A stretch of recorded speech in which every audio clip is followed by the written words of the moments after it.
அது யாக்கோபு 5ஆம் அதிகாரத்தில் உங்களில் ஒருவன் வியாதிப்பட்டால் அவன் மூப்பர்களை வரவழைக்க கடவென்று சபை மக்களுக்கு சொல்லுகிறார்.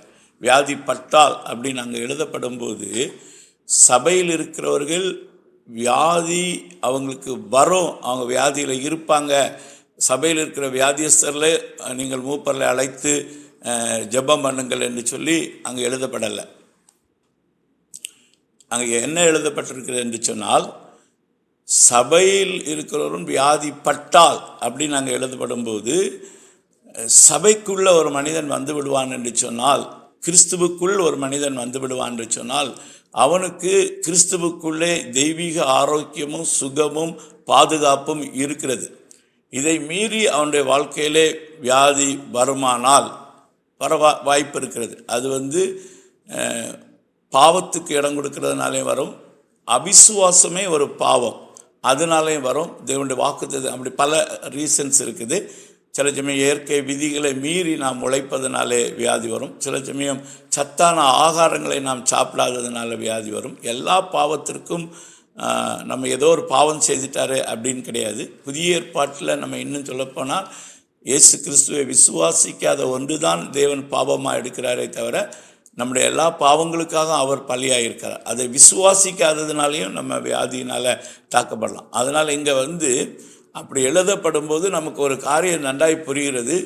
உன்னதமானவரின் மறையில் இருக்கிறவன் சர்வ வல்லவருடைய நிழலில் தங்குவான், பொல்லாப்பு அவனுக்கு நேராது, வாதை அவன் கூடாரத்தை அணுகாது என்று 91ஆம் சங்கீதத்தில் சொன்னப்பட்ட ஆசீர்வாதங்கள் ஒரு மனிதன் தேவனுக்குள்ளே வரும்போது, கர்த்தரின் நாமம் பலத்த துருகம், நீதிமான் அதற்குள் ஓடி சுகமாய் தங்கி இருப்பான்.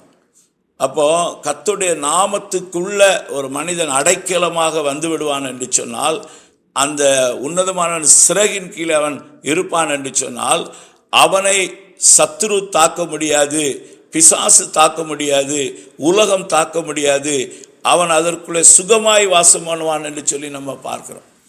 அப்போ அருமையான தேவனுடைய பிள்ளைகளே, அப்போ தேவனுடைய பிள்ளைகள் வியாதிப்பட்டால் நம்ம ஆச்சரியப்பட வேண்டும். அவங்க சுகமானால் ஆச்சரியமாக அல்ல, வியாதிப்பட்டால். சுகமாய் இருப்பது நேச்சர். அவங்க ஆண்டவருக்குள்ளே வந்துட்டாங்கன்னா நாம் சுகமாய் இருப்பது, நாம் பலமாய் இருப்பது, ஆரோக்கியமாக இருப்பது, நாம் செழிப்பாய் இருப்பது, நாம் மற்றவர்களுக்கு ஆசீர்வாதமாக இருப்பது, நாம் கடன் வாங்காமல் மற்றவர்களுக்கு கடன் கொடுப்பவர்களாக இருப்பது, இது எல்லாமே ஒரு natural life of a born again Christian. கிறிஸ்துவை மறுபடியுமாக ஏற்றுக்கொண்ட ஒரு மனிதனுடைய வாழ்க்கையிலே இயற்கையாகவே இருக்க வேண்டிய காரியங்கள். இதற்கு மாறாக நடந்தால் அதை குறித்து ஆச்சரியப்பட வேண்டும். இயேசு கிறிஸ்து அவரிடத்தில் ஒரு கானானிய ஸ்திரீயுடைய விசுவாசத்தை பார்த்து ஆச்சரியப்பட்டு பேசினார். இஸ்ரவேலில் நான் இப்படிப்பட்ட விசுவாசத்தை நான் பார்க்கவில்லையே அப்படின்னு ஆச்சரியப்பட்டார். அதே நேரத்தில் அதே மாதிரி ஒரு 100க்கு அதிபதி, ரோம அரசாங்கத்தில் வேலை செய்கிறவன், அவன் சொல்கிறான், நீங்கள் ஒரு வார்த்தை சொன்னால் போதும் ஆண்டவரே, நீங்கள் சுகமாக்க வேண்டாம், என் வேலைக்காரன் அவன் இருக்கிற இடத்துல சுகமாயிருவான், ஒரே ஒரு வார்த்தை சொல்லும் அப்படின்னு கேட்டான். அதை பார்த்து ஆச்சரியப்பட்டார். ஆனால் தன்னுடைய சொந்த ஜனங்கள், அவருடைய சொந்த ஊரில் அவர்கள் என்ன செய்யலை, இவரை விசுவாசிக்கவில்லை, இவரை மேலே அவிசுவாசம் வைத்தார்கள். வேதம் சொல்லுகிறது அவருடைய அவிசுவாசத்தை பார்த்து ஆச்சரியப்பட்டார். அப்போது நீங்கள் நல்லா இந்த இடங்களை கொஞ்சம் நல்லா ஷார்ப்பாக நம்ம கவனிக்கணும். ஒரு தேவனை அறியாத புறஜாதியானத்தில் விசுவாசம் வரும் என்று சொன்னால் அது தேவனை ஆச்சரியப்பட வைக்குது. வேதத்தை வாசிக்காதவன், ஆலயத்தில் ஆராதனைகளில் கலந்து கொள்ளாதவன், அவன் ஜெபிக்காதவன், அவன் தேவ சித்தம் ஒருவேளை செய்யாமல் கூட இருந்திருக்கலாம். அவன் ஒரு உலக மனிதன். கானானிய ஸ்திரீ, 100க்கு அதிபதி, அவர்கள் புறஜாதி மார்க்கத்தில் உள்ளவர்கள். அவர்கள் விசுவாசித்ததை பார்த்து ஆச்சரியப்படுகிறார். அவருக்கு ஆச்சரியத்தை கொடுத்தது. ஆனால் இங்கு இருக்கிறவர்கள், தேவ ஜனம் என்று சொல்கிறவர்கள் விசுவாசிக்காததை பார்த்து ஆச்சரியப்பட்டார். அப்போ விசுவாசமாய் தேவ ஜனங்கள் இருக்க வேண்டியது இயல்பு. விசுவாசம் இல்லாமல் போனால் அது ஆச்சரியத்துக்குரிய விஷயம். அதே போல தான் வியாதியாய் இல்லாமல் இருக்கிறார்கள், ஆரோக்கியமாய் இருக்கிறார்கள், சுகமாய் இருக்கிறார்கள் என்பது சபை மக்களுடைய இயல்பான வாழ்க்கை. இயல்புக்கு மாறானது வியாதிப்பட்டிருக்கிறார்கள் என்று சொல்லும்போது, அப்ப இவர் வியாதிப்பட்டிருக்கிறார் அப்படின்னு நம்ம சபையில் உள்ள ஒருத்தரை குறித்து கேள்விப்பட்டோமானால் நமக்கு அது ஆச்சரியத்தை கொடுக்கணும். அவர் வியாதிப்பட்டாரா? அந்த சகோதரி வியாதிப்பட்டாங்களா? அந்த ஊழியருக்கு சுகம் இல்லாமல் வந்துருச்சா? ஏன் மூப்பர்கள் போக வேண்டும்? அவர்களை ஏன் அழைக்க வேண்டும் என்று சொல்கிறார் என்றால், அவர்கள் போய் முதல்ல அவங்களுக்கு வசனத்தை எடுத்து காண்பிப்பார்கள். இயேசு கிறிஸ்துடைய தழும்புகளால் நமக்கு சுகமாயிருக்கிறது, அவர் நம்முடைய நோய்களையும் துக்கங்களையும் சுமந்து தீர்த்தார், தேவன் இஸ்ரவேலருக்கு கொடுத்த வாக்கு தத்தங்கள், எகிப்தியருக்கு வரப்பண்ண ஒரு வியாதியை நான் உனக்கு வரப்பண்ணேன் என்று சொல்லி வேதாகமத்தை எடுத்து அவர்களுக்கு விவரித்து காண்பிப்பார்கள். அதுக்கடுத்து எப்படி நாம் சுகமாக இருக்க வேண்டும், ஆரோக்கியமாக இருக்க வேண்டும் என்பதை அவர்களுக்கு போதிப்பார்கள் அந்த நபருக்கு. அதற்கு பின்பு அவர்கள் பாவம் செய்தவர்களானால் என்று சொல்லப்பட்டிருக்கு. அப்போ விசுவாசி பாவம் செய்யாமல் வாழ்கிறது இயல்பான வாழ்க்கை, பாவம் செய்தால் அது இயல்புக்கு மாறான வாழ்க்கை. ஏனென்று சொன்னால், மறுபடி பிறக்கும் போது நாம் இயேசுவை நாம் தரித்துக் கொள்கிறோம். இனி ஜீவிப்பது நான் அல்ல, கிறிஸ்து எனக்குள்ளே ஜீவிக்கிறார் என்பது அந்த வாழ்க்கை. அது உயிர்த்தெழுதலின் ஜீவனில் வாழ்ற வாழ்க்கை. அப்போ தேவ பிள்ளைகளா, அவங்க பாவம் செய்துட்டாங்களா அப்படின்னு கேட்டா, அப்படியா? என்னுடைய ஆண்டவர் பாப்பார், என்னுடைய நேச்சர் தானே அவனுக்குள்ள இருக்கு, என்னுடைய சாயலை தானே நான் அவனுக்கு கொடுத்துருக்கிறேன். அவன் பாவம் செய்துட்டானா? பாவம் செய்யாம வாழ்கிறது கிறிஸ்தவர்களுடைய இயல்பான வாழ்க்கை. பாவம் செய்கிறது இயல்புக்கு மாறான வாழ்க்கை. நன்றாய் புரிந்து கொள்வோம். we are born again, மறுபடி பிறந்தவர்கள், தேவனை விசுவாசிக்கிறவர்கள், தேவனுடைய பிள்ளைகள், தேவர்கள். தேவனுடைய வார்த்தையை நாம் ஏற்றுக்கொண்டதுனாலே நம்ம தேவர்கள் என்று வேதம் அழைக்கிறது. யோவான் 10ஆம் அதிகாரத்தில் 34, 35 வசனங்களை போய் வாசித்து பாருங்க. சங்கீதம் 87 என்று எண்ணுகிறேன், அங்கு நீங்கள் வாசித்து பாருங்கள். தேவனுடைய வார்த்தையை ஏற்றுக்கொண்டு உங்களை நான் தேவர்கள் என்று சொல்லி இருக்கிறேன், நீங்களோ லோக பிரபுக்களில் ஒருவனை போல விழுந்து மடிந்து போகிறீர்கள் என்று சொல்கிறார். அருமையான தேவனுடைய பிள்ளைகளே, அப்படி இருக்கும்போது நம்ம அந்த தேவனுடைய அழைப்புக்கு, தேவன் கொடுத்திருக்கிற அந்த மகிமைக்கு, தேவன் கொடுத்திருக்கிற அந்த மேன்மையான வாழ்க்கை வாழாதபடிக்கு அதற்கு மாற்றாக வாழுகிறது தேவனை ஆச்சரியத்துக்குள்ளே அனுப்புகிறது.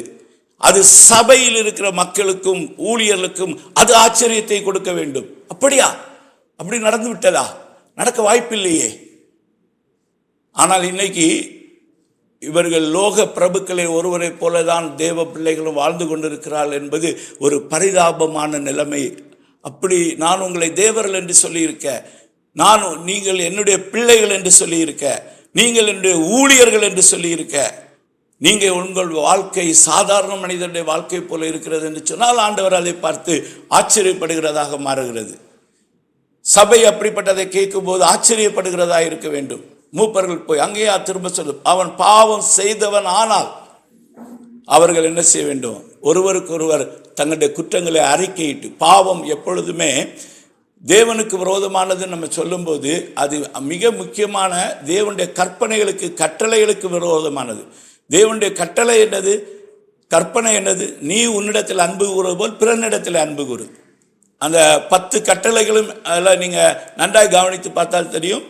நீங்கள் நம்ம ஒருவருக்கு ஒருவர் எதை செய்யக்கூடாது, எதை செய்யணும், அதை தான் அந்த 10 கட்டளையாக ஆண்டவர் பழைய ஏற்பாட்டில் கொடுத்தார். உன் தாயின் தகப்பனை நீ கனம் பண்ணு அப்படின்னு சொல்கிறது இங்கே நம்ம என்ன செய்யணும் அப்படின்னா, நீ விபச்சாரம் செய்யாதே, நீ களவு செய்யாதே, பொய் சாட்சி சொல்லாதே, பிறருடைய பொருளை இச்சியாதே. இது எல்லாமே நம்ம ஒருவருக்கு ஒருவர் விரோதமாக செய்யக்கூடிய காரியங்கள். அப்போ இதை தான் வேதம் அதை ஆண்டவர் கட்டளையாய் கொடுத்த போது அதை மீறுகிறது பாவம். ஆனால் அவன் எதை மீறுகிறான்? ஒருவருக்கு ஒருவர் செய்யக்கூடாததை செய்து, அல்லாட்டால் செய்ய வேண்டியதை செய்யாமல் விட்டு, இப்படிதான் மனிதன் பாவத்துக்கு உட்படுகிறான். ஆகையினால தான் நீங்கள் ஒருவருக்கு ஒருவர் உங்களுடைய குறைகளை அறிக்கையிடுங்கள் என்று சொல்லப்பட்டிருக்கிறது. அப்போ அடுத்து சுகம் பெறுவதற்கு ஒரு விசுவாசிக்கு செய்ய வேண்டிய மிக முக்கியமான காரியம், அவர் இனி ஒரு விசுவாசியோடு கூட இன்னொரு தேவ மனிதனோடு கூட அவங்களுக்கு பிரச்சனை இருக்கும் என்று சொன்னால் அவர்கள் குற்றங்களை அறிக்கை பண்ண வேண்டும், அதை விட்டுவிட வேண்டும், அதை விட்டு மனம் திரும்ப வேண்டும். அப்படி பண்ணும்போது அதற்கு பின்புதான் மூப்பர்கள் ஜெபிப்பார்கள். அவர்கள் சும்மா ஜெபிக்கிறதல்ல, விசுவாச உள்ள ஜெபம். வெறுமன ஜெபம் பண்ணால் அந்த ஜெபம் எல்லாம் கேட்கப்படும் என்று பைபிளில் எங்கேயுமே இல்லை. ஆனால் விசுவாசத்தோடு ஜெபிக்கும் போது அந்த விசுவாசம் உள்ள ஜெபம் பிணியாளியை சுகமாக்கும் என்று சொல்லப்பட்டிருக்கு. இது முழுவதும் யாருக்குரியது என்று சொன்னால் மறுபடி பிறந்த தேவ பிள்ளைகளுக்கு குறித்து யாக்கோபு மூலமாக பரிசுத்த ஆவியானவர் கொடுத்த ஆலோசனைகள்.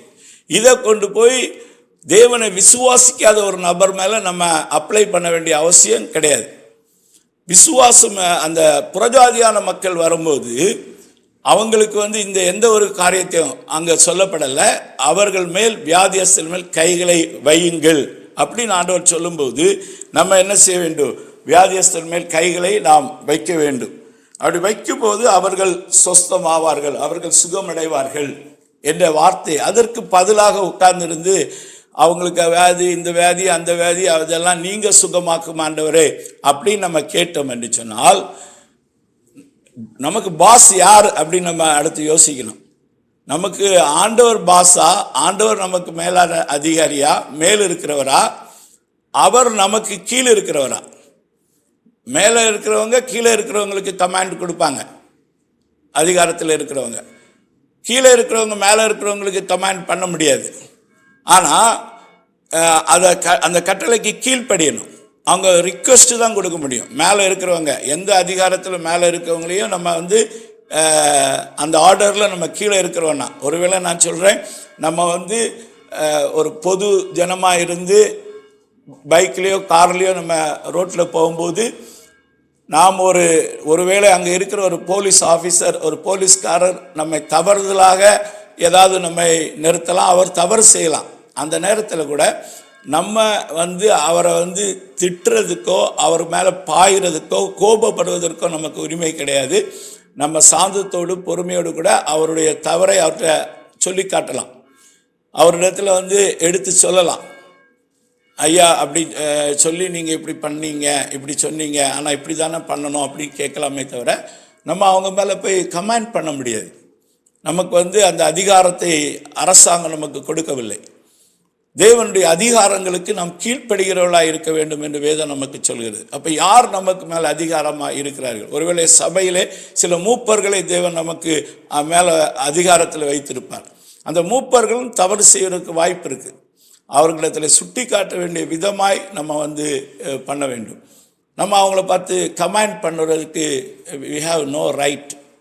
அப்படி எந்த அதிகாரத்திலும் ஒரு வீட்டில் தகப்பன் பிள்ளைகள், மனைவி புருஷனை கமாண்ட் பண்ணுறதுக்கோ, பிள்ளைகள் தகப்பனை கமாண்ட் பண்ணுறதுக்கோ ஆண்டவர் எந்த ரைட்ஸும் அவங்களுக்கு கொடுக்கறதில்லை. ஆனால் அவங்களுடைய தவறை அவர்கள் சுட்டி காட்டலாம். அவர்களுக்கு பிரச்சனை இருந்தால் அவர்களுக்கு மேலே இருக்கிற அதிகாரியாக தேவனிடத்தில் அவங்க முறுமுறுக்கவோ கம்ப்ளைண்ட் பண்ணுறதை விட்டுட்டு தங்களுடைய நியாயத்துக்காக அவர்கள் பேசலாம். ஆண்டவர் அவர்களுக்கு நியாயம் கிடைக்க பண்ணுவார். ஆனால் அதிகாரங்களுக்கு நாம் கீழ்ப்படுத்திருக்க வேண்டியது அவசியமாக இருக்கிறது என்பதை நாம் புரிந்து கொள்ள வேண்டும். தேவனை பார்த்து இன்னைக்கு அவர் நம்மிடத்தில் போய் கைகளை வை அப்படின்னு சொன்னால், நீங்கள் போய் சுகமாக்குங்க ஆண்டவரே அப்படின்னு சொல்கிறது ஒருவேளை அது ஒரு பவ்யமாக சொன்னால் கூட நம்ம அவரை டிஸ்ஹானர் பண்ணுறோம். அவர் சொன்ன வார்த்தைக்கு நம்ம கீழ்ப்படியலை, அதை நாம் விசுவாசிக்கலை. அவரை ஹானர் பண்ணுறதுன்னே அவர் எப்போ எடுத்துக்கிறாருன்னா, நம்ம அவர் சொல்கிறத நம்புறதும் அவரை விசுவாசிக்கிறதும் அதுக்கு கீழ்ப்படியும் போது தான் அவரை நாம் கனப்படுத்துகிறோம் என்பது அர்த்தமாகிறது. அவரிடத்தில் நாம் அன்பு கூறுகிறோம். ஒருவன் இடத்தில் அன்பு கூர்ந்தால் என் கற்பனைகளை கை கொள்ள கடவன். அதுதான் ஆண்டவர் நம்மிடத்தில் எதிர்பார்க்க. அதுதான் அதனுடைய மீனிங். அதுக்கு மாறாக நாம் செயல்படுகிறது இல்லை.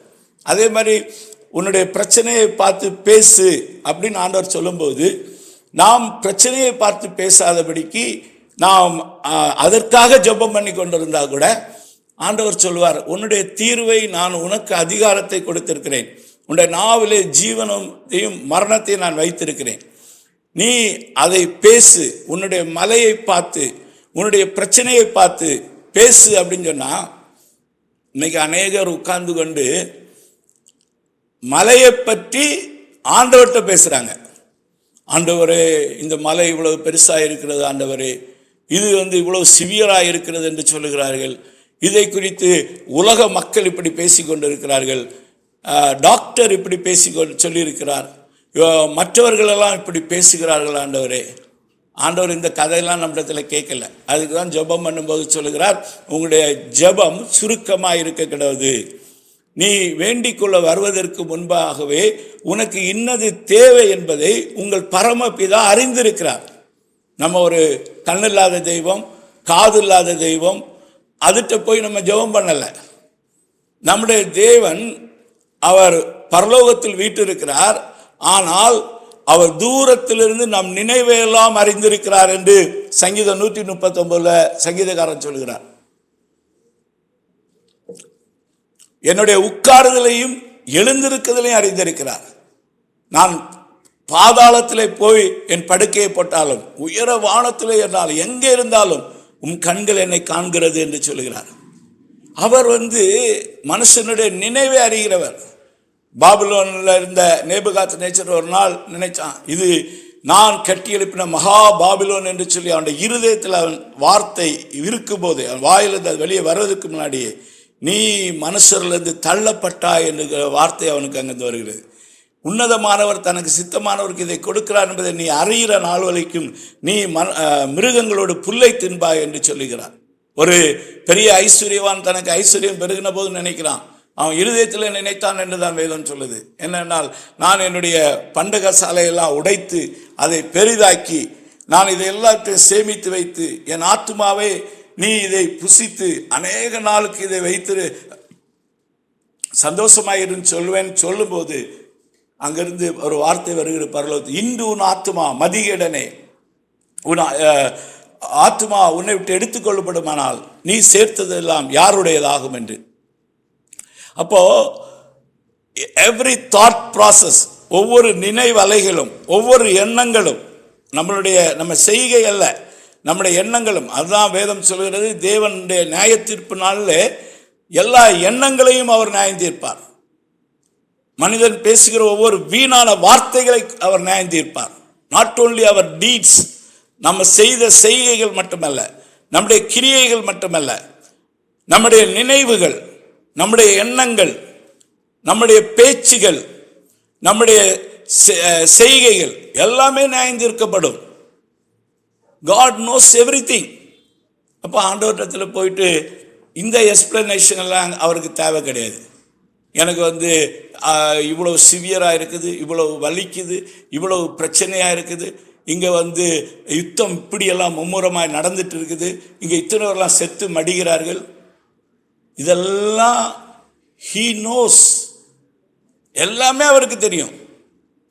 அவர் அதை பேசுகிற கேட்கல, அவருடைய சித்தத்தை குறித்து இங்கே நம்மளை பேசுறதுக்கு அழைத்திருக்கிறார். அப்போ நாம் பேச வேண்டிய காரியம், நம்ம பிரச்சனை இடத்துல தேவனை குறித்து பேசணுமே தவிர, நம்முடைய மலை இடத்துல தேவனை குறித்து பேசணுமே தவிர, தேவனிடத்துல நம்முடைய பிரச்சனை குறித்து பேசணுமே தவிர, நம்முடைய மலை இடத்துல தேவனை குறித்து பேசணுமே தவிர, தேவனிடத்துல நம்முடைய பிரச்சனை குறித்து பேசக்கூடாது. அது எவ்வளவு ஒரு தவறான சிந்தனை என்பதை நாம் புரிந்து கொள்ள வேண்டும். ஆண்டவருடைய ஒவ்வொரு வார்த்தையையும் நம்ம சீரியஸாக எடுத்திருக்கிறோமா? இன்னைக்கு ஜெபம் பண்ண வரும்போது அவர் ஒரு சின்ன பிரின்சிபிள்ஸை நமக்கு மேத்யூ 6 மத்தேயு 6ஆம் அதிகாரத்தில் நீ எப்படி உபவாசம் இருக்கணும், எப்படி நீ அந்தரங்கத்தில் போய் ஜெபிக்கணும், நீ எப்படி ஜெபிக்க கூடாது அந்த மாய்மால காரில் போல பொது இடங்களில், இதெல்லாம் விதிகளையும் நம்ம ஃபாலோ பண்ணுறோமா? ஆண்டவர் சொன்ன வார்த்தையை நமக்கு முக்கியத்துவம் கொடுக்குறோமா? நம்ம பேசும்போது அலப்புறோமா? நம்ம வீண் வார்த்தைகளை ரொம்ப பேசி கொண்டு இருக்கிறோமா? நம்ம இந்த பாயிண்ட் ஷார்ப்பாக ஆண்டவரிடத்தில் பேசுகிறோமா? He knows everything. அப்போ அவர் சொன்னதை சபை செய்ய வேண்டும். இன்றைக்கு சரீரமாகிய சபை அவருடைய சரீரம். தலையாய கிறிஸ்து இந்த பூமியில மனிதனாக இருக்கும்போது நமக்கு முன்பாக வாழ்ந்து காட்டினார். நம்ம என்ன செய்ய வேண்டும் என்பதை அவர் நமக்கு தெளிவாக சொல்லி இருக்கிறார். அப்போ நம்ம அதை விட்டு அவர் சொன்னதை செய்யாதபடிக்கு கைகளை வைக்க வேண்டிய இடத்துல கைகளை வைக்காமல், மலையை பார்த்து பேச வேண்டிய இடத்துல பேசாமல், நம்ம கட்டளையிட வேண்டிய காரியங்களை கட்டளையிடாமல் எதிர்த்து நில்லுங்கள். ஆண்டவர் சொல்லுகிறார், எதற்கு எதிர்? சாத்தானுக்கு எதிர்த்து நில்லுங்கள், அவன் உங்களை விட்டு ஓடி விடுவான்.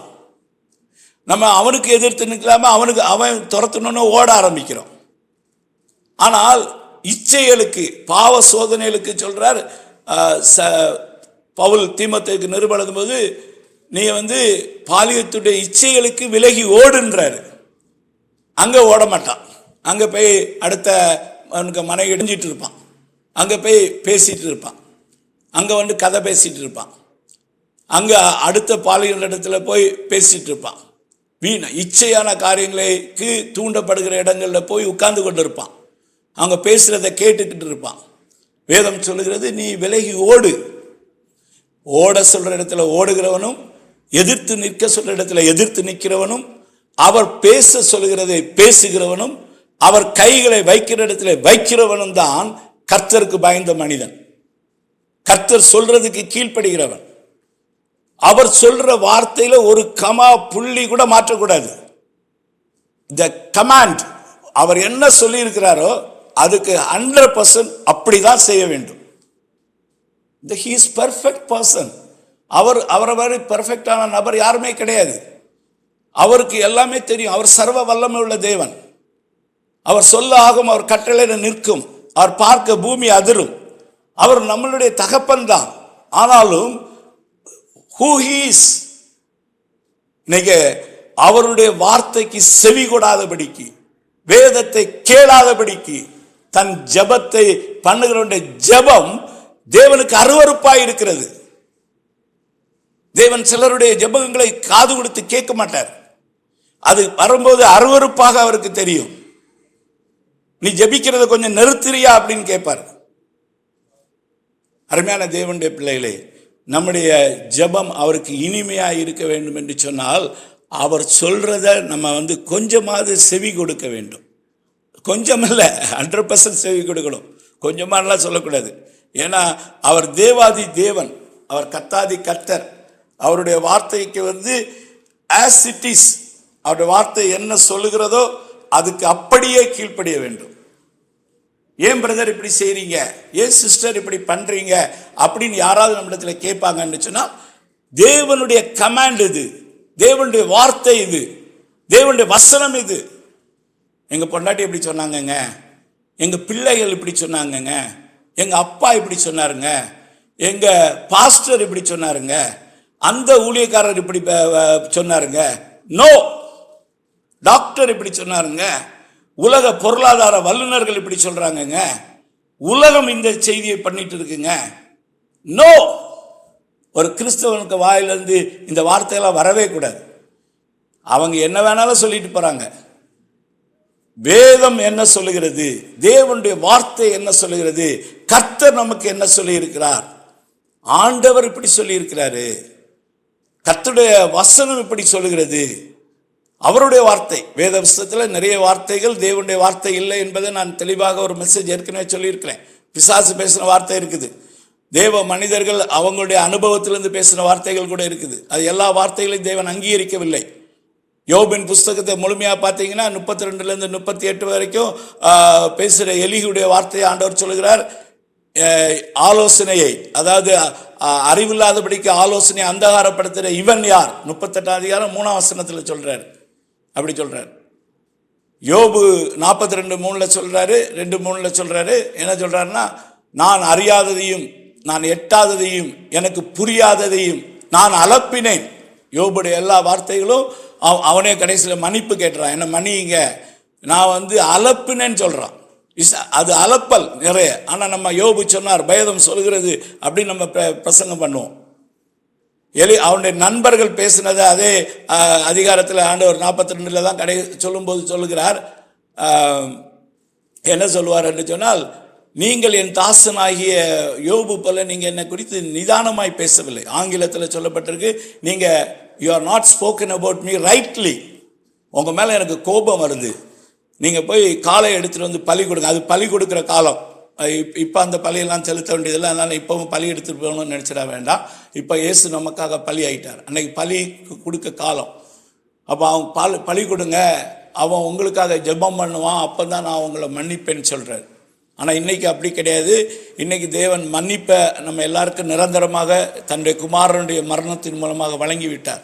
நம்ம தான் மனம் திரும்பி அதை சொந்தப்படுத்தி கொள்ளணும். அப்போ அன்றைக்கு இருக்கிற நிலவரம் அப்படிப்பட்டது. அப்போ அவங்க you are not rightly spoken about me. ஆனால் அவங்க பேசுனது தான் அதில் நிறைய அதிகாரம் இருக்குது. யோபின் புஸ்தகத்தை மட்டும் வைத்து சொல்லுகிறேன். எரேமியாவின் புலம்பல்கள் எல்லாம் பைபிளில் இருக்குது. அப்போ அலம்பல் இருக்குது, அலப்புறன்றான், புலம்பல் இருக்குது, கலங்கினது காரியங்கள் இருக்குது, அவங்க கலங்கி பேசின வார்த்தைகள்லாம் இருக்குது, அவங்க கவலைப்பட்டு பேசின வார்த்தைகள்லாம் இருக்குது. இதெல்லாம் கடவுளுடைய வார்த்தை கிடையாது.